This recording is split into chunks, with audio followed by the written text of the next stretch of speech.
¿Qué advertencia da el Señor Jesús ante la apostasía? ¿Cómo es quitada la paz en la tierra? ¿Qué dato histórico comprueba el cumplimiento de esta profecía en Israel? ¿Cuál es la espada que debe tomar todo creyente? Cuando abrió el segundo sello, oí al segundo ser viviente que decía: ven y mira. Y salió otro caballo bermejo, y al que lo montaba le fue dado poder de quitar de la tierra la paz, y que se matasen unos a otros, y se le dio una gran espada. El segundo sello del Apocalipsis. Estudio del Apocalipsis desde la perspectiva amilenial. Segundo sello. Recordemos siempre relacionar las señales antes del fin dadas por el Señor Jesucristo en los evangelios sinópticos con el anuncio dado en la apertura de cada sello. Tras indicar la predicación del evangelio, el Señor Jesús señala el surgimiento de las guerras, por lo que, tras la cabalgata del evangelio sobre el caballo blanco, viene ahora el jinete de la guerra. Esta derivación de la guerra tras el inicio de la predicación del Evangelio es confirmada por el mensaje de los 3 ángeles dada en Apocalipsis capítulo 14. Ahí, tras el vuelo del primer ángel con el Evangelio eterno, sigue el ángel de la condenación.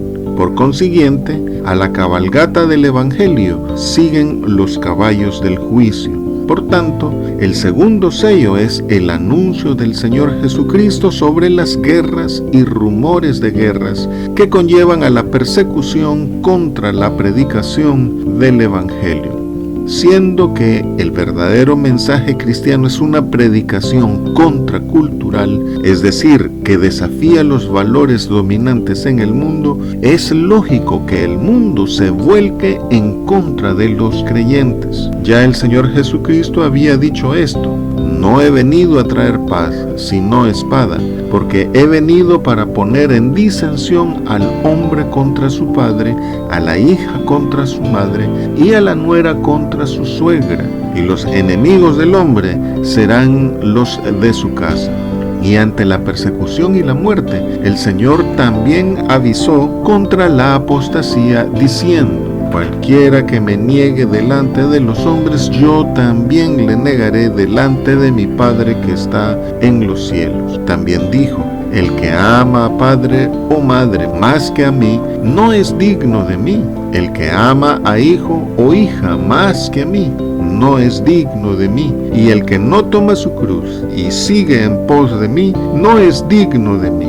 El que haya su vida, la perderá, y el que pierde su vida por causa de mí, la hallará.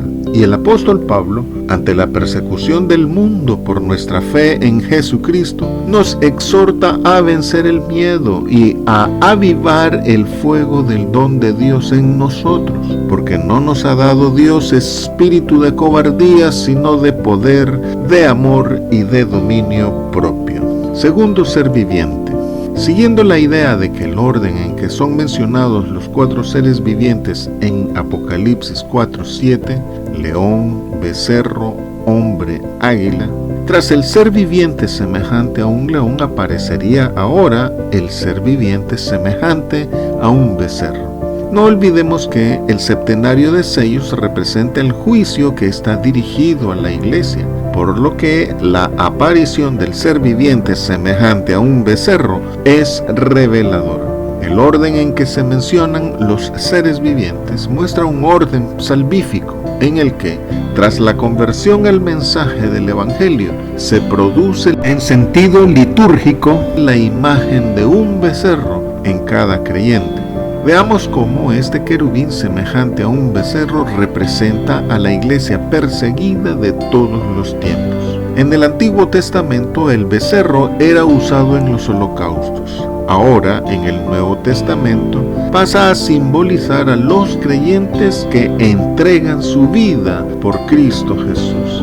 Así, la muerte de los fieles es presentada como un sacrificio ofrecido a Dios, comparable a las ofrendas del Antiguo Testamento. De aquí que el apóstol Pablo presenta su martirio como ser sacrificado y como siendo derramado en libación sobre el sacrificio. Y sobre la persecución que sufre dice: y cumplo en mi carne lo que falta de las aflicciones de Cristo. Y Hebreos presenta la sangre rociada de Cristo como mejor que la de Abel. Además, la vida del creyente es la de seguir diariamente a Jesús, tomando su cruz, y la de presentar nuestros cuerpos en sacrificio vivo y santo, lo cual es nuestro culto racional.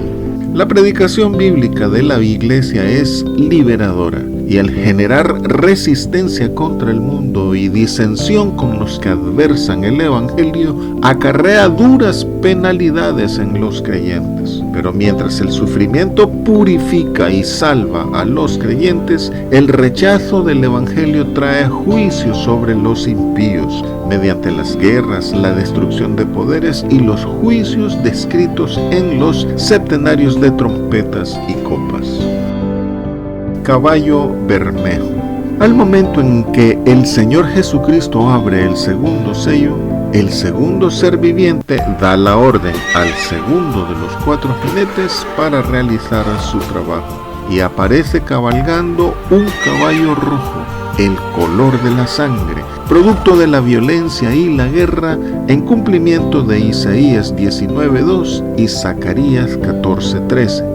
Pero no es un jinete literal, sino una imagen representativa de los vientos o corrientes ideológicas de todo tipo de discriminación que, mediante discursos de odio, promueven la polarización social. De esta forma, esta profecía anuncia la desintegración completa de las relaciones humanas como señal del fin del mundo. Relaciones basadas en el clasismo, la discriminación, el egoísmo, el odio y la ambición. Le fue dado poder de quitar la paz.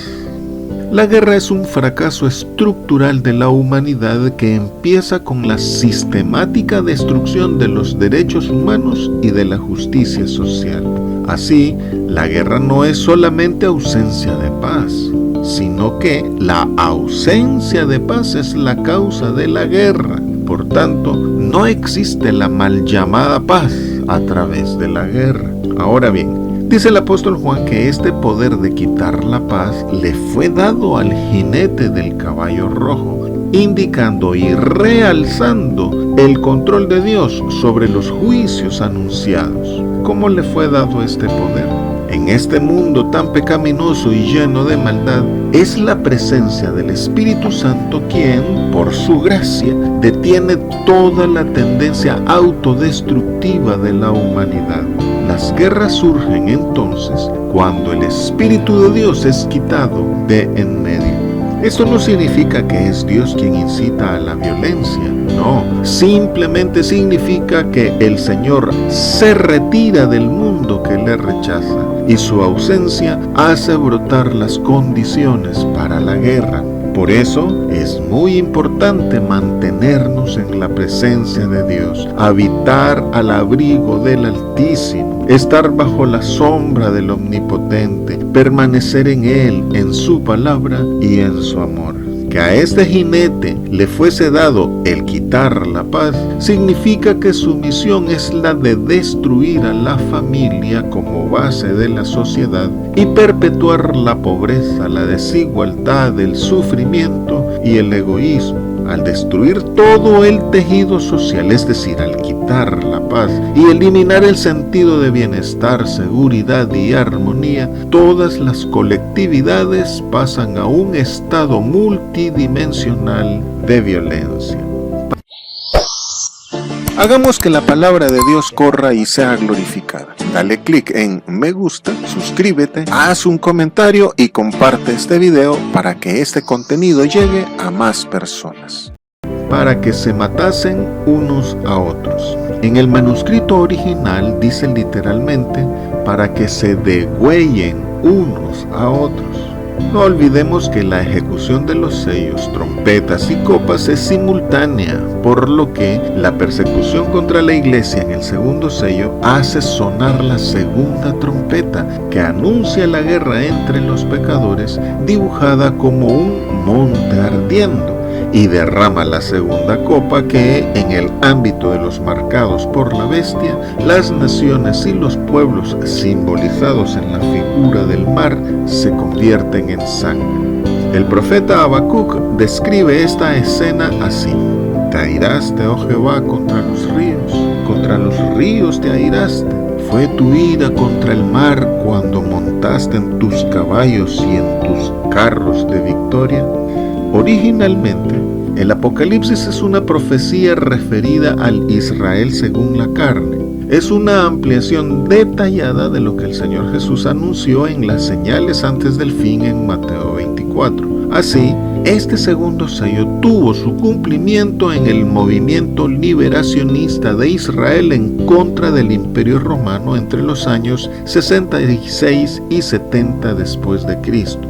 Motivados por la opresión fiscal romana, las tensiones religiosas extremas, la profanación de lugares sagrados y la desigualdad social, los judíos formaron dos partidos de liberación nacional, los que, en vez de unirse, lucharon entre sí. El historiador judío Flavio Josefo describe cómo los judíos en la Jerusalén del primer siglo se mataban entre sí, diciendo: cada ciudad se dividió en 2 ejércitos acampados el uno contra el otro, y la preservación de un partido significaba la destrucción del otro. Así que el día se iba en derramar sangre y la noche se pasaba llena de temor. Era común ver ciudades llenas de cadáveres todavía sin sepultar, y los cuerpos de ancianos mezclados con los de bebés, todos muertos, esparcidos juntos por doquier. Yacían también mujeres entre ellos, sin nada que cubriese su desnudez. Se podía ver el país entero lleno de indecibles calamidades, mientras el miedo era por todas partes, mayor a prácticas aún más bárbaras y amenazantes de las que ya se habían perpetrado. ¿Y en qué sentido el segundo sello está referido a la iglesia? En que el segundo sello es un anuncio de persecución contra ella, tal y como el profeta Daniel y el Señor Jesucristo la anunciaron. El libro de los Hechos, las cartas del apóstol Pablo y las 7 cartas del Apocalipsis dan cuenta del cumplimiento de esta profecía del segundo sello en la iglesia primitiva. La iglesia primitiva sufrió esta persecución durante 40 años, previo a la destrucción de Jerusalén, figura del fin del mundo. Y durante la rebelión contra Roma, los mayormente afectados por los liberacionistas judíos fueron los cristianos por no apoyar las pretensiones mesiánicas de ellos, especialmente la de Menahem ben Jair, líder sicario de los celotas. Y ¿esta profecía del segundo sello tiene alguna aplicación para nosotros hoy? Claro. Para nuestro tiempo, el Apocalipsis es una referencia a los problemas de pandillas, carteles de droga, mafia, pleitos políticos, manifestaciones, protestas, guerras civiles y conflictos internacionales, especialmente los bélicos. Gente que, viviendo lejos de Dios, se involucra en conflictos vecinales, en altercados judiciales y también participa en manifestaciones callejeras de carácter político o económico. A su vez, atacan a la iglesia por no participar en las agitaciones ni en las revueltas sociales. No comprenden que somos una multitud protegida por el Señor Jesucristo, por lo cual no nos hace falta ningún bien. Y en caso de dificultades, no recurrimos a la violencia, recurrimos al Señor, y Él nos suple de todo conforme a sus riquezas en gloria. La gente, tanto en el mundo antiguo como en el de hoy, cree que la cura de todos los males sociales está en el movimiento de las masas y que en las agitaciones populares está su liberación. todas las conmociones sociales que han ocurrido en el mundo y en todas las épocas muestran lo falso que es la esperanza en el uso de la fuerza, pues en todos esos casos la real liberación nunca llegó. Toda agitación social es un anhelo esporádico. La historia de los pueblos indica que ninguna revuelta social consigue resultados positivos. Los movimientos gremiales, sindicales o populares no permiten a la gente resurgir, porque la sanación no es social, sino que debe ser individual. Y esa sanación personal solo Jesucristo la puede dar. Se le dio una gran espada. La espada que recibió este jinete es figura de la confrontación entre las gentes degollándose unas a otras. Por esto, en el manuscrito original griego se describe esta espada con la palabra griega maharia. Este tipo de espada, de origen griego, a veces larga, a veces corta, era curva y de un solo filo, diseñada para realizar cortes profundos en combates cuerpo a cuerpo, especialmente en el cuello. Y era la espada oficial que usaban las autoridades civiles en Roma, que tenían la potestad para quitar la vida de un sentenciado a muerte. De esta manera, esta profecía ilustra la intensidad de las confrontaciones entre las gentes, en bandos opuestos, especialmente pocos días antes del fin. Pero también anuncia su uso en la persecución contra los cristianos. El Señor Jesucristo hizo referencia a esta espada al decir: no he venido para traer paz, sino espada. Por esto el apóstol Pablo indicó que ni la amenaza de esta espada contra él le iba a apartar del amor de Dios en Cristo Jesús. Ya el apóstol Jacobo había sido degollado con esta espada. La gente que buscaba al Señor para apresarlo llevaba estas espadas. Y con una espada de estas, Pedro hirió al siervo del sumo sacerdote. Por otro lado, la eficiencia y eficacia del Evangelio al ser predicado es comparado con esta espada, pues penetra hasta partir el alma y discierne los pensamientos y el corazón. Así, ante la espada de la persecución, tomemos la espada del Espíritu, que es la palabra de Dios.